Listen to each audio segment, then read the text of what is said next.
Doma Sports Talk, worldwide, with some news from the world of boxing. So y'all know what time it is. You ain't in a rush to get concussed.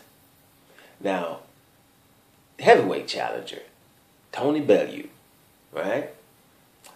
Claim to fame of late is that win over David Haye, right? Tony Bellew has came out and said, hey, look, I have a high boxing IQ. I will outsmart Deontay Wilder, right? And I thought it was very interesting, because Tony Bellew, I found a new respect for the guy, right? Because you have to respect the cruiserweight, moving up to heavyweight, and fighting one of the most dangerous guys in David Haye. Now, we also know David Haye ruptured his Achilles. I was talking about it yesterday. He's on the mend right now, on his way to China to mess with the Great Wall of China. Good for David Haye. But Tony Bellew withstood David Haye's onslaught those first 6 rounds.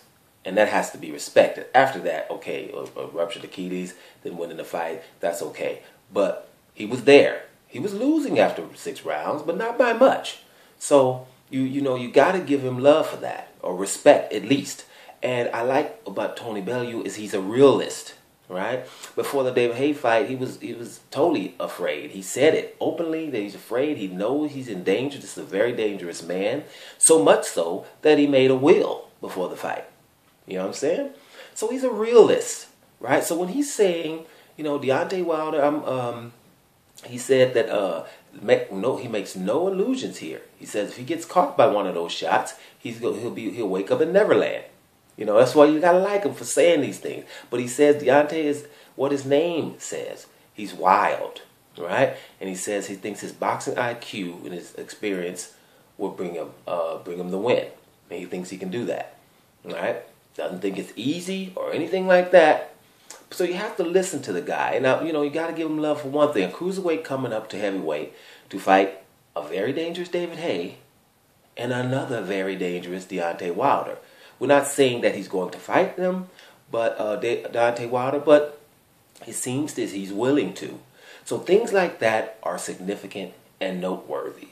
Because, Tony Bellew, after beating David Haye, he has a lot of options. Joseph Parker's on the table. Deontay Wilder's on the table. You got a whole bunch of British dust-ups that could possibly happen. So he's weighing his options right now, and he's talking to most of these guys through Twitter or whatever, right? Nowadays everybody can't stay off Twitter.